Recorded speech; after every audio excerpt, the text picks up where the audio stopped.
Hey, it's Soul with some Dragonflight Alpha coverage. Hit that like button and subscribe to work that YouTube algorithm. And today I want to give my own take on dragon riding, one of the more experimental things happening in Dragonflight. A good number of folks have already talked about their experiences. You can find their reactions elsewhere on the YouTubes, and with such a small pool of testers so far, I thought it'd be a good idea for everyone to speak up whenever they can, so here I am. So in the alpha, we're boosted to level 65 and thrown into the Azure Span, the third out of 4 leveling zones in Dragonflight, and we're given dragon riding right away. Dragon riding is supposed to start out kind of meh, I imagine, and it's supposed to get better over time. Think of it like pathfinding, but it's not. In previous expansions, we could not fly until we just did. In Dragonflight though, we'll be able to fly early on with limitations, but it strengthens and gets better and gets more perks through progression. What I'm testing and what you're about to see here in the footage is a taste of what level 65 flying is going to look like, so keep that in mind. And real quick, the dragons. There are a few different kinds of dragon models available in the alpha for testing so far, which gives an idea of how you can eventually customize the dragon you want to ride on. It's more than just armor. The dragons themselves are different and offer that bit of extra flavor, which I find to be very cool. Anyway, when you're not flying, your dragon is just a mount. It's not a big deal. You have 3 of these things here called Vigor, and spending Vigor lets you do 2 things so far. Skyward Ascent lets you take off into the air, and Surge Forward lets you, New to Dragonflight and dragon riding is the idea of momentum, which you need to take advantage of because your dragon riding has limitations. You're in constant motion and need to pitch downward to maintain high speeds. Skyward Ascent does let you regain a bit of altitude if you use it while you're flying, and from testing in the Azure Span, there is a ton of verticality, I guess. You'll notice here that there is a constant downward slope going down here, as far as you can see pretty much. Meanwhile, zones like Bastion don't have a lot of this sloping, while the likes of Maldraxxus and Ardenweald and many other zones have basically none. Vigor can be charged in 2 ways so far. One is by just not flying, whether you're mounted or not. The other is more interactive, and that's by, as mentioned earlier, by maintaining your top speed. When you do this, you get a buff and a visual indicator that you're tearing through the skies, and while the buff is maintained, you slowly get your vigor back. So while questing, the practical use of dragon riding between the quest flow and killing mobs and maintaining your vigor, it makes this experience feel pretty natural. You don't really notice vigor because you're zipping from point A to point B super fast, and then you're getting down to do the business. By the time you're through, you can mount up and your vigor is more than likely going to be full. Now, I haven't done much questing at all in the alpha so far, but from what I hear, the flow of it will often take you to a high vantage point so that when it's time for your big return after this big quest line, you can make it back all flashy and fast. When just flying wherever you want, for exploration or the fun of it though, you are going to be running out of vigor fairly often. But it's not like the mount shuts down, it doesn't throw you off. You inevitably lose speed and altitude, and you just land. There's no need to remount. Once you get enough vigor, you can take off again and keep going. You still gain vigor while in combat, and you can still use dragon riding abilities, so you can escape. I'm not sure if mount equipment works, but so far on the alpha, it doesn't say that they don't. When it comes to long-term semi-AFK flying, like if you wanted to fly from Orgrimmar all the way down to Silithus and you didn't feel like using a flight point, in theory, it should be possible by maintaining your pitch to keep your buff running and then using vigor to regain altitude. Now again, I'm speaking about this from a level 65 perspective, but regardless, dragon riding is super fast, with a top speed of 950% movement speed, unlike regular flying's max speed of 310%.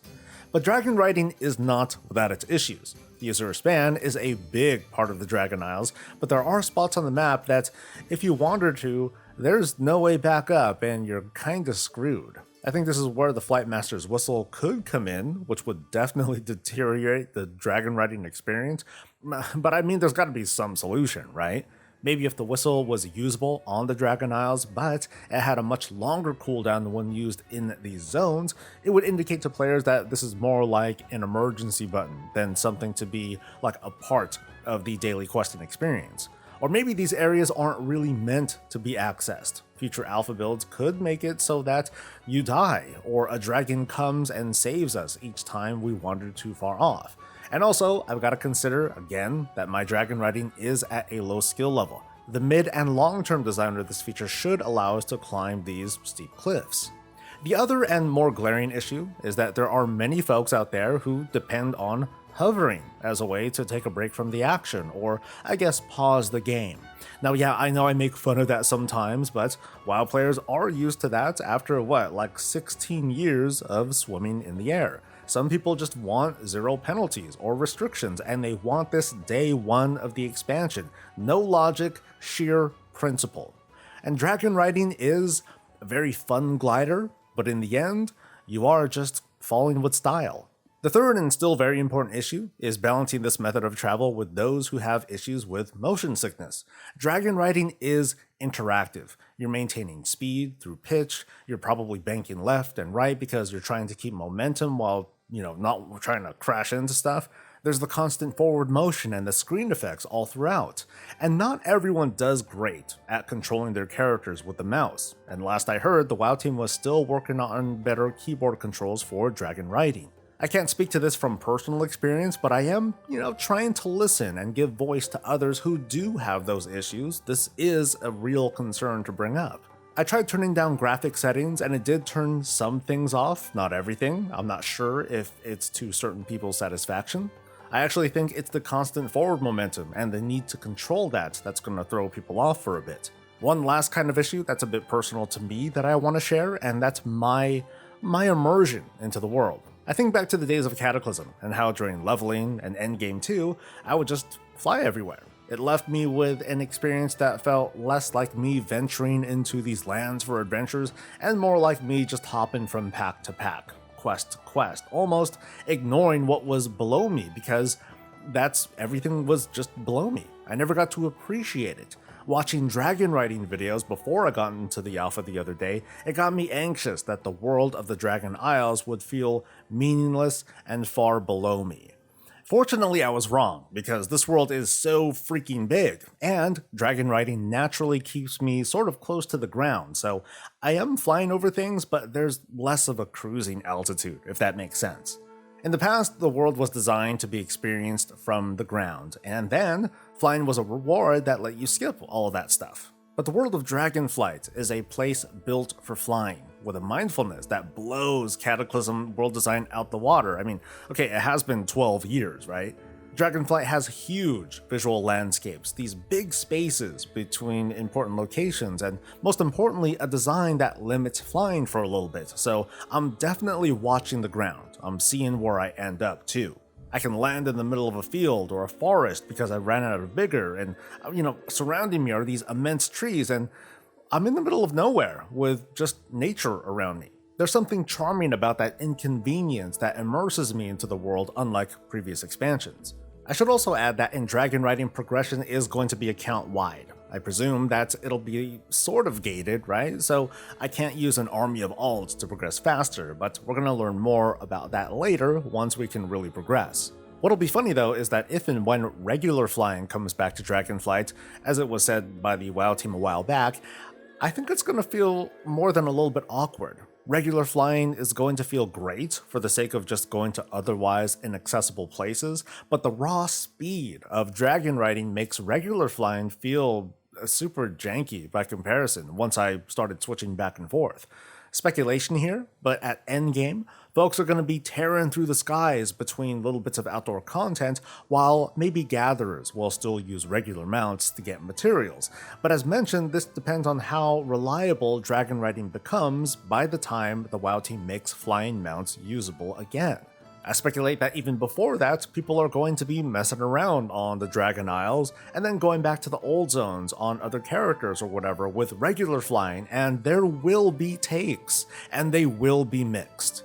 Which brings me to the data mine talents that are going to come with dragon riding. Now, I'm not going to go through the entire list because there's a bunch of them, and on MMO Champion, I'm not even sure if all of them are actual talents, but the gist is that your dragon will help you out a bit in combat, probably outdoor combat in the form of extra action buttons. They can deal damage, they can take you out of combat, and they can provide absorb shields while entering combat. They can assist with gathering, treasure finding, there's exploration talents and stuff, and somewhere in there is, I guess, a bottom row talent that will allow unlimited flying, which I'm thinking it's not unlimited vigor, but I'm thinking it's more like the flying that we're used to. So I wonder how that's going to work. Like, will it allow one to toggle a flight stance of sorts? Will I be able to, like, regular fly to a high altitude and then switch to dragon riding and then zip to my intended destination? It's way too early to tell, but it's clearly on the team's minds.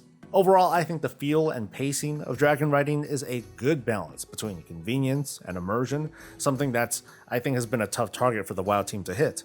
The expression between the different kinds of dragons feels varied. Don't think I didn't notice the wyvern skeleton look, but it didn't take anything away from the feel of flying around that, was very unique.